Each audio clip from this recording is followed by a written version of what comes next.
जय श्री कृष्णा। दोस्तों, आप सभी का भगवत भक्ति YouTube चैनल में बहुत बहुत स्वागत है। आज हम आपको सूर्य भगवान के व्रत की कथा सुनाने जा रहे हैं।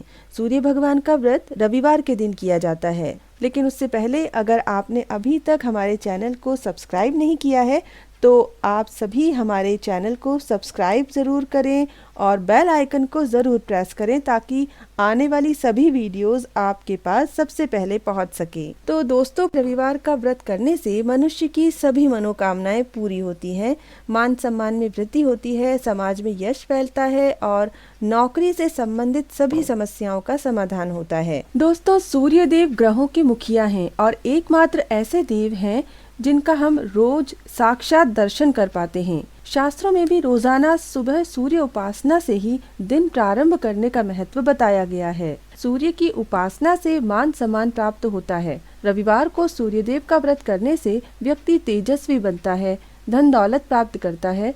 सूर्य देव की उपासना से पुत्र आज्ञाकारी होता है। यदि आपको शारीरिक रूप से कोई कष्ट हो और वह दूर नहीं हो पा रहा हो तो ज्योतिष शास्त्र के अनुसार आपको रविवार का यह व्रत अवश्य करना चाहिए। इससे आपका हर तरह का कष्ट और हर तरह की पीड़ा दूर होती है। इस व्रत को करने से मनुष्य की बुद्धि सूर्य के प्रकाश की तरह प्रखर हो जाती है। जिनका विवाह नहीं हो रहा है या अभी तक नहीं हुआ है, उन्हें भी यह व्रत करना चाहिए। त्वचा संबंधी कोई रोग हो या कुष्ठ रोग हो तो उसमें भी रविवार का व्रत करने से बहुत लाभ प्राप्त होता है। शास्त्रों के अनुसार सूर्य जिनकी कुंडली में पीड़ित अवस्था में हो, उनको भी सूर्य देव का व्रत करना चाहिए। इससे उनका सूर्य शुभ फल प्रदान करने वाला हो जाता है। जिनके नौकरी में परेशानियां हो या अपने उच्चाधिकारियों से जिनको सपोर्ट नहीं मिल पा रहा हो या कोर्ट कचहरी के चक्कर लग रहे हो, उनको भी सूर्य की आराधना करने से अच्छा फल प्राप्त होने लगता है। दोस्तों, रविवार के व्रत की महिमा का जितना भी वर्णन किया जाए वो कम है, क्योंकि सूर्य देव सभी ग्रहों के मुखिया हैं।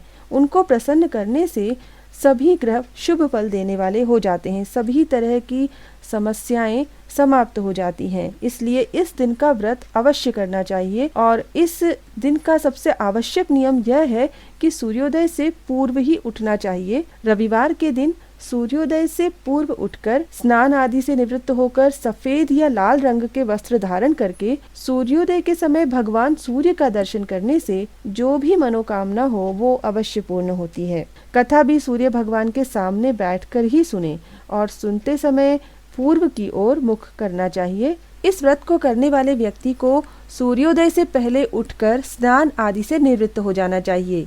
सूर्योदय के समय भगवान सूर्यदेव को अर्घ देना चाहिए, उनकी पूजा अर्चना करनी चाहिए।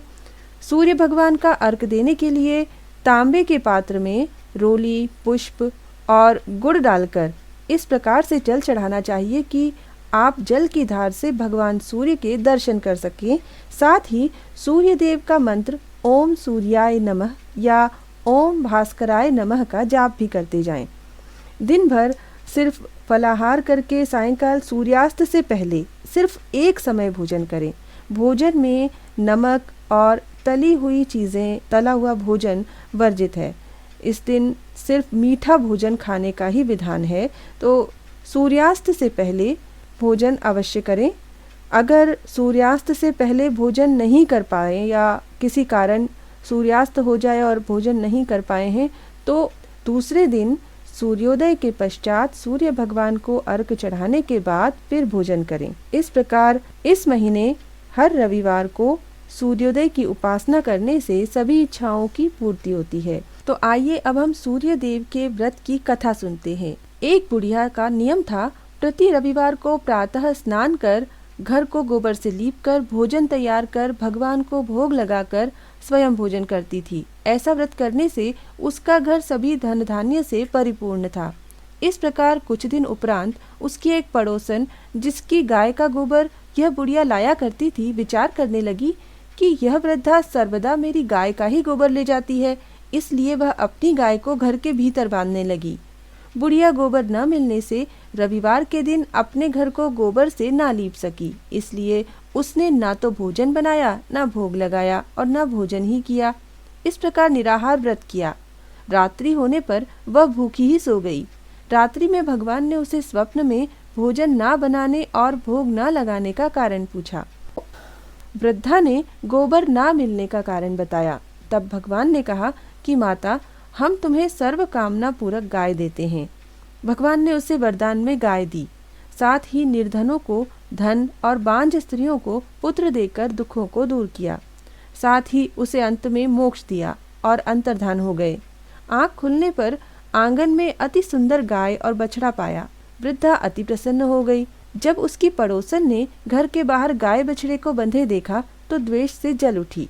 साथ ही देखा कि गाय ने सोने का गोबर किया है। उसने वह गोबर अपनी गाय के गोबर से बदल दिया। रोज ही ऐसा करने से बुढ़िया को इसकी खबर भी ना लगी। भगवान ने देखा कि चालाक पड़ोसन बुढ़िया को ठग रही है, तो उन्होंने जोर की आंधी चला दी। इससे बुढ़िया ने गाय को घर के अंदर बांध लिया। सुबह होने पर उसने गाय के सोने के गोबर को देखा तो उसके आश्चर्य की सीमा न रही। अब वह गाय को भीतर ही बांधने लगी। उधर पड़ोसन ने ईर्ष्या से राजा को शिकायत कर दी कि बुढ़िया के पास राजाओं के योग्य गाय है जो सोना देती है। राजा ने यह सुन अपने दूतों से गाय मंगवा ली। बुढ़िया ने वियोग में अखंड व्रत रखे। उधर राजा का सारा महल गाय के गोबर से भर गया। सूर्य भगवान ने रात को उसे सपने में गाय लौटाने को कहा। प्रातः होते ही राजा ने ऐसा ही किया। साथ ही पड़ोसन को उचित दंड दिया। राजा ने सभी नगरवासियों को व्रत रखने का निर्देश दिया। तब से सभी नगरवासी यह व्रत रखने लगे और वे खुशियों को प्राप्त हुए। इस व्रत को करने से सभी पापों का नाश होता है। इससे मनुष्य को धन, यश, मान, सम्मान और आरोग्य प्राप्त होता है। इस व्रत को करने से स्त्रियों को पुत्र की प्राप्ति होती है और मनुष्य को मोक्ष प्राप्त होता है। दोस्तों, अगर आपको ये वीडियो पसंद आया तो आप इसे लाइक करें और अपने दोस्तों और रिश्तेदारों के साथ शेयर करें। भगवान सूर्य आपकी सभी इच्छाएं, सभी मनोकामनाएं पूरी करें। जय श्री कृष्णा।